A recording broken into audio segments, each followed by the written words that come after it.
ಅಶ್ಲೀಲ ವಿಡಿಯೋದಲ್ಲಿ ಇದ್ದದ್ದು ಪ್ರಜ್ವಲ್ ಅಂತ ಹೇಳಿ ಪತ್ತೆ ಹಚ್ಚಿದ್ದು ಹೇಗೆ ಗೊತ್ತಾ? ಕೆಆರ್ ನಗರ ಮಹಿಳೆ ಮೇಲಿನ ಅತ್ಯಾಚಾರ ಪ್ರಕರಣದಲ್ಲಿ ಮಾಜಿ ಸಂಸದ ಪ್ರಜ್ವಲ್ ರೇವಣ್ಣ ಜೀವಾವಧಿ ಶಿಕ್ಷೆಗೆ ಗುರಿಯಾಗಿದ್ದಾರೆ. 4 ತಿಂಗಳ ಸುದೀರ್ಘ ವಿಚಾರಣೆಯ ನಂತರ ಜನಪ್ರತಿನಿಧಿಗಳ ವಿಶೇಷ ಕೋರ್ಟ್ ಪ್ರಜ್ವಲ್ ರೇವಣ್ಣಗೆ ಜೀವನ ಪರ್ಯಂತ ಸೆರೆವಾಸ ಶಿಕ್ಷೆ ವಿಧಿಸಿದೆ. ಇನ್ನು 2024ರಲ್ಲಿ ಭಾರಿ ವೈರಲ್ ಆಗಿದ್ದ ಅಶ್ಲೀಲ ವಿಡಿಯೋಗಳಲ್ಲಿರೋದು ಪ್ರಜ್ವಲ್ ರೇವಣ್ಣನೇ ಅಂತ ಪತ್ತೆ ಹಚ್ಚಿದ್ದೇ ಈ ಹೊಸ ತಂತ್ರಜ್ಞಾನ.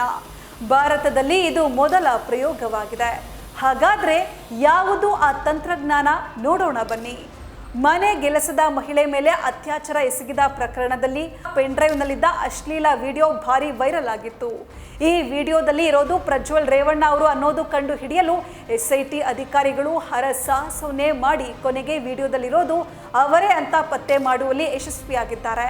ಹೀಗಾಗಿ ಪ್ರಜ್ವಲ್ಗೆ ಕೋರ್ಟ್ ಜೀವಾವಧಿ ಶಿಕ್ಷೆ ವಿಧಿಸಿದೆ.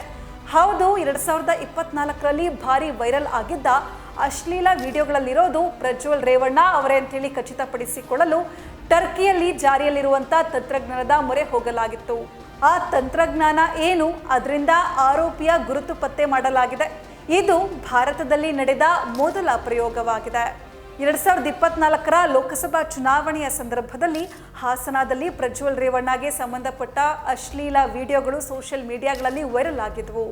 ಈ ವಿಡಿಯೋಗಳು ಎಲ್ಲೂ ಪ್ರಜ್ವಲ್ ರೇವಣ್ಣ ಮುಖ ಕಂಡಿಲ್ಲ, ಆದರೆ ಕೆಲವು ಫೋಟೋಗಳಲ್ಲಿ ಮಾತ್ರ ಕಂಡಿತ್ತು. ಹೀಗಾಗಿ ವಿಡಿಯೋದಲ್ಲಿರೋದು ಪ್ರಜ್ವಲ್ ರೇವಣ್ಣ ಅಲ್ಲ ಅಂತ ಕೆಲವರು ವಾದ ಮಾಡಿದ್ರೆ, ಇನ್ನು ಕೆಲವರು ಇದು ಪ್ರಜ್ವಲ್ ರೇವಣ್ಣ ಅವರ ಧ್ವನಿ ಸಹ ಇದೆ ಅಂತ ವಾದಿಸಿದ್ರು. ಹೀಗಾಗಿ ಈ ಪ್ರಕರಣದ ತನಿಖೆಗಾಗಿ ರಾಜ್ಯ ಸರ್ಕಾರ ಎಸ್ಐಟಿಯನ್ನು ರಚನೆ ಮಾಡಿತು. ಈ ತಂಡವು ವಿಡಿಯೋದಲ್ಲಿರುವ ವ್ಯಕ್ತಿಯ ಗುರುತನ್ನ ಖಚಿತಪಡಿಸಿಕೊಳ್ಳಲು ಎಸ್ಐಟಿಯು ಈ ಟರ್ಕಿ ದೇಶದ ತಂತ್ರಜ್ಞಾನವನ್ನು ಬಳಸಿದೆ ಅಂತ ತಿಳಿದು ಬಂದಿದೆ.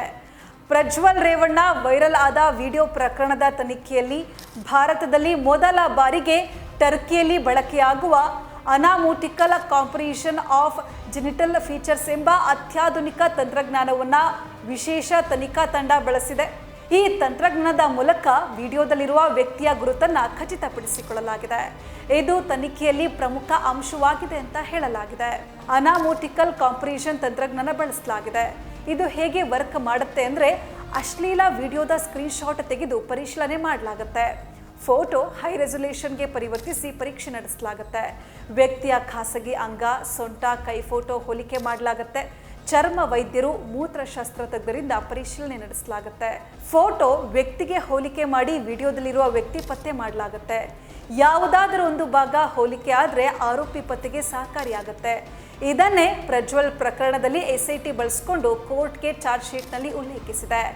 ವಿಡಿಯೋ ವೈರಲ್ ಆಗಿರುತ್ತೆ, ಆದರೆ ವಿಡಿಯೋದಲ್ಲಿರುವ ವ್ಯಕ್ತಿ ಯಾರು ಅಂತ ಗೊತ್ತಿರಲ್ಲ. ಹೀಗಿದ್ರೂ ಅತ್ಯಾಧುನಿಕ ತಂತ್ರಜ್ಞಾನ ಬಳಸಿ ಎಸ್ಐಟಿ ತನಿಖೆ ಮಾಡಿದೆ. ಡಿಜಿಟಲ್ ಎವಿಡೆನ್ಸ್ ಫಾರೆನ್ಸಿಕ್ ಎಕ್ಸ್ಪರ್ಟ್ಗಳ ಮೂಲಕ ಟೆಕ್ನಿಕಲ್ ಸಾಕ್ಷ್ಯಗಳನ್ನು ಸಂಗ್ರಹಿಸಿದ್ದಾರೆ. ಎಸ್ಐಟಿ ಸಂಗ್ರಹಿಸಿದ ಸಾಕ್ಷ್ಯ ಮುಂದಿಟ್ಟು ಎಸ್ಪಿಗಳಾದ ಅಶೋಕ್ ನಾಯಕ್ ಮತ್ತು ಬಿಎನ್ ಜಗದೀಶ್ ವಾದ ಮಂಡಿಸಿದ್ದಾರೆ.